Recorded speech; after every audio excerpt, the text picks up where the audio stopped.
Hello everybody and welcome to my January reading wrap-up. So this is my first reading wrap-up of the year. Really excited. I read like 9 books, which is about average for me. I usually read about 9 books a month and they were all really good. So let's just go right into talking about them.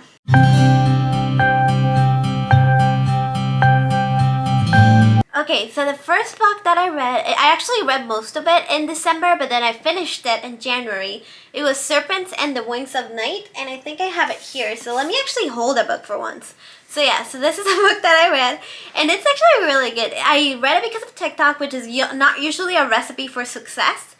And especially because I don't like vampires, and I went into this book like not knowing that it was a vampire book. But it's not like a Twilight vampire book. It's very much like a fantasy vampire book. In this world, I forget the names of the people. So in this world, Oraya is a human that got raised in the vampire court. So she basically was already in a lot of danger since the very day she was not born. She was born in the human realm and then she was taken and she was raised in the vampire world. And all these vampires are like very vicious. They want to eat people. They want to like suck humans' blood dry. And she was raised in that world. And she's tired of being kind of like weakling. She's tired of being a weakling, so she's gonna enter this tournament where the winner of this tournament gets like a wish from the goddess. And in this world, like, gods are very much present. They're very much like meddling into human and vampires' affairs. So she wants to become not a vampire, but she wants to become like very powerful through this wish. And she goes into this tournament, and because of some shenanigans, there's also another guy called Rain. What's his actual name? Yeah, his name is Rain. So him is also in the tournament, and they ended up like teaming up, even though they're enemies. And they go through this tournament, and honestly, this book is good. The romance I don't love. I wasn't buying this romance. I wasn't seeing the chemistry that other people were seeing, but it was like so fast paced and so incredibly entertaining, and then the twist really did get me. So I like this book. It was not the best, but it's also not the worst. I think I gave it 3.5 stars. I was very pleasantly surprised. The next book that I read is Natural Beauty by Ling Huang. I read this one through the audiobook. I believe I read it through Script. And this one is about a young woman who basically is floundering in her career. She was a very accomplished pianist, but once her parents like kind of like are not in her life anymore, and since that, she's really been spiraling and she doesn't know what to do with herself, and she's kind of like working dead-end jobs when she gets recruited to be part of this very like well-known health and wellness industry. Think like Goop, like kind of like people know what it is, but they know that it's kind of like a little weird and a little culty. So yeah, she gets recruited to do that, and when she's there, there's some body transformations that are going on that she doesn't quite know whether or not they're normal. She starts looking very different, but she doesn't know that if this is like a good different or like if she's changing too much too fast. And it is really fun. It's kind of like very body horror, very horror adjacent. I think the beginning of this book is incredibly strong, but then when she starts like devolving, and like the villains are very mwahaha, like not very layered villains, but it's still like super entertaining, and I love this book. But it was like a 3-star, like objectively a 3-star, but it was a lot of fun. And then I read Legends and Lattes. This book has been in my TBR forever, and it's the first time I'm actually like picking it up. So in this world, there's like orc. I think she's an orc, and I forgot her name already. But she is basically getting out of the business of being like a bounty hunter, and she's gonna set up a coffee shop. But in this world, nobody knows what coffee shops are. Everybody's kind of like super intimidated by her, and she kind of like gets dropped into the small town community with like nobody that she really knows, and she's starting this new thing that nobody even knows what it is. And it's kind of like that story. It's very slow. It's just about her starting a coffee shop, and you meet all the people in the town, and it is very cozy. And there is some plot, but it was like very loosely based. But honestly, this book is a lot more hard-hitting than I initially thought it was gonna be, because like some like pretty like, I don't know, life-ruining, devastating things happen, and how the characters handle it, it was really beautiful. And it's just a book about friendship and just like overcoming things and just following your dreams, which is very cliche, but I did it. It's about that, and I really did enjoy it. And I gave it 4 stars. It's not quite a 5-star, just because I felt like I wasn't connecting with the characters as much as I've done with other characters, but it was incredibly good still. The next book that I read is The Book That Wouldn't Burn by Mark Lawrence. This is probably my favorite book of the year so far. It is so well, like so tricky, but also so well written, and the world is like unlike anything that I've ever seen before. So basically in this book there's two main characters. One is a young girl who is born in this like desert kind of situation. She hasn't known any water. She's kind of like not very well educated. She's been like living in the middle of nowhere. But one day her entire village gets like ransacked, and because of that she ends up going to live in the city. And in the city she kind of, because of some circumstances, she ends up being trained as a librarian. And this is kind of like, in this society, is one of the most important jobs, because in this society there's this mysterious library. Nobody knows how big it is, nobody knows where it came from, but in this library it's an eternal library. So like it has every book that has been ever written, and nobody really knows the organizational system. People go in there and get lost. It's very much like an infinite library type thing. And she's kind of like tasked to like be the librarian in it, but she starts seeing some secrets, and she kind of like gets sucked into a portal and things happen. And then in the second POV there's this boy, and he's stuck in the library. Like, it's not really well known if it's like the same library or a different library, but he's stuck inside a library, and he's been stuck inside a library all his life. So because of that, they're kind of like, you're following the two POVs, and you're seeing like how they connect and how they break apart. And it's like a very big, like expansive story, and it's a very long book, but like the amount of things got covered in this book in just like this one volume, I think it was incredible. Especially the world building was incredible in this. The characters fell a little flat. There actually is a pretty strong romantic plot in this book, so if you don't like that, oh, stay away. But like the story still holds up without the romance. I personally didn't enjoy the romance, but it was still a really well told story. My only complaint is that it does feel like the author wrote the entire series all at once, and then just like split the books just to have like numerous releases and not just release a big book. And you can totally tell he did that, because the story is really not completed at all, and it doesn't have a satisfying ending by itself. But I think it's gonna be one of my favorite series of all time, so I will let it go for now. But the other books better be good. And I gave this book a 4.5 stars. Just because really, like, my 5 stars are like flawless books, and this book the romance wasn't great, and like the story wasn't like beginning, middle, and end, but the book is so good. Okay, my next book that I read was The Green Glass House. I read this one in audiobook. I read it through Scribd, I believe, yeah. So basically, this is a young adult book. So I'm not gonna fault it for being incredibly predictable, but it is a young adult book. But the thing that gravitated towards me is that it's about this boy who lives in this hotel, and the hotel is out of season because it's winter. And he's all excited to celebrate Christmas with his family. He's gonna have a great time. But then mysterious guests start arriving, and because of the mysterious guests, like some of them are looking for something, and some of them are hiding secrets. So you're kind of like following this young boy, trying to figure out everybody's secret, and it's really fun. It's like a very like low key mystery.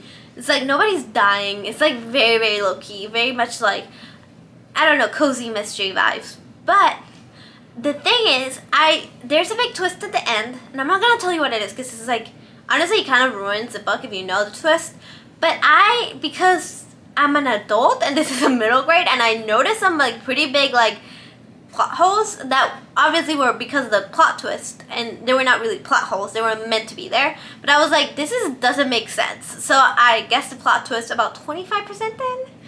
And I was like, okay, and I was just waiting for somebody else to figure out this plot twist, and that's kind of annoying, like when you know more than the author wants you to know.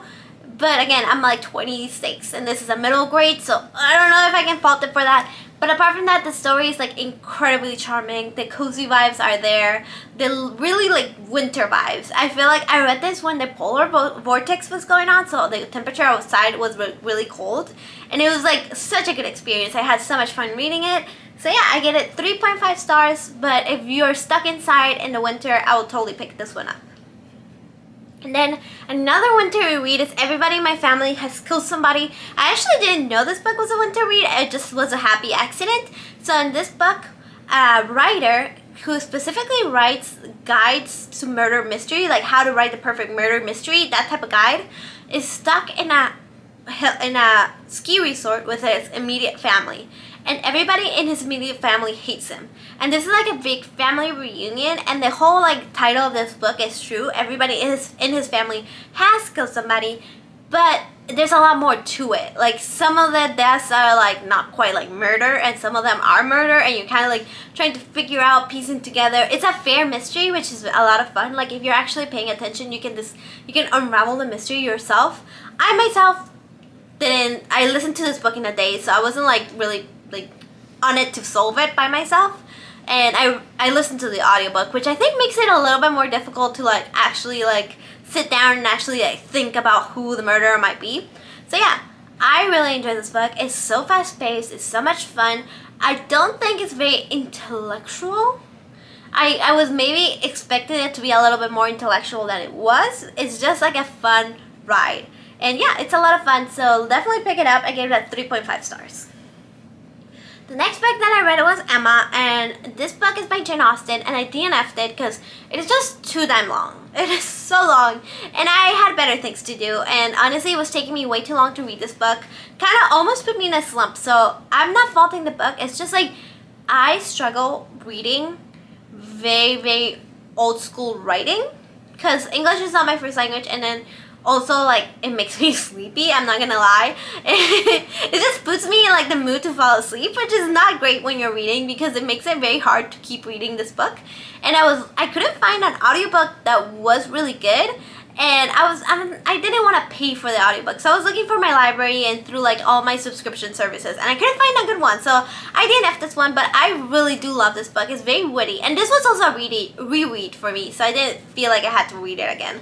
So it's about this girl named Emma. She's very much the lady of her house. Her mother passed away, and she's basically just like living with her father. But because she's living with her father and her father doesn't really care if she gets married or not, she's kind of like a very unique like spot for this time period because she doesn't really need to get married in order to succeed in like life, and she can just like keep like living as a spinster and like really like have a better life than if she was to get married. So that's kind of why she's vibing, but she's kind of like bored because she's very smart and she has nothing to do, so she meddles in her other people's relationships, specifically like a young friend that she has that is like less educated than her and more naive, and it kind of backfires on her because she kind of like has to figure out that meddling in other people's lives because you're bored and not necessarily because you have good intentions is not good for you. And honestly, it's one of the first anti-heroes that I feel like was ever written, and I don't even know if Jane Austen meant her to be that unlikable.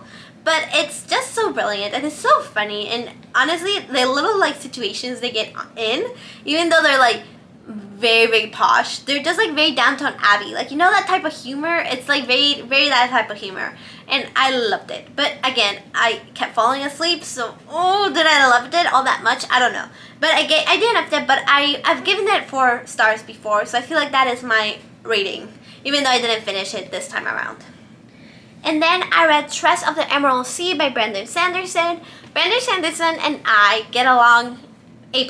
We are best of friends. I loved his writing. And in this one, it was a home run for me. So in this book, Tress, it's in a fantasy world. More like a sci-fi world, but yeah, let's say it's a fantasy world. And in this world, there's like very little actual land. There's like a vast ocean and very small like rock formations that they say they're islands, but they're really very small rock formations. And the sea is actually not made out of water, it's made out of spores. But because of a process called fluidization, the spores actually kind of have like a water effect, even though they're not actual water, and ships can sail in the spores. So in this book, Tress is living in a small rock all by herself. She's vibing. She's really not have any intentions to leave the rock. She's happy there. She has a love interest, but the love interest is actually like the son of the governor, basically. And because of that, and Tress is like a window washer. So because of that, the guy's parents don't want Tress to marry him. So they send him away to find somebody else to get married to. And he's so opposed to marrying anybody else that is not Tress that he actually ends up like disgracing the king or something. And because of that, he gets like sold to the witch. And Tress is like so enraged by that she decides to take it upon herself and join one of the pirate ships and go find her man. And honestly, this book is just so much fun. I loved it because it was so much fun. It was just Tress becoming a pirate and really learning to grow and get out of her comfort zone and figure out new things. And there's a twist that's really fun, and there's like just so much, so witty, and it's told by a narrator that's kind of like omniscient narrator. And because of, and you kind of like, he makes funny comments. It's kind of like very much like a traditional storybook where like the narrator knows what happened, so he can like insert little comments about like what is gonna happen. So much fun. I love this book. It's really charming. It doesn't have like a ton of like shock factor, but it's such a fun book. It's very much cozy mystery, cozy fantasy vibes. I gave it at 4.5, but it might get bumped to a 5-star if I keep thinking about it and it keeps making me this happy. And then last but not least, I read Alex and Eliza. This book came out like years and years ago when like the musical Hamilton was coming out and everybody was going crazy for it. I initially owned this book but didn't read it and like gave it away to a friend. And now I was like, I went to see the Hamilton play this weekend. So I was like, you know what? Let me just read this book, because I remember it being like something that came out and I never read it, but I was interested in it. And I read this book and it was actually, okay, does it hold up? Maybe not. Is it written very YA? Yes. Does it read like it was written 5 years ago? Yes. It has all those vibes. Like, I know some books age well. This one didn't age well. But again, I did not care.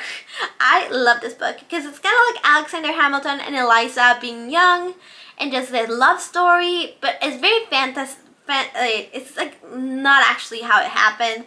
It's very much like more dramatized.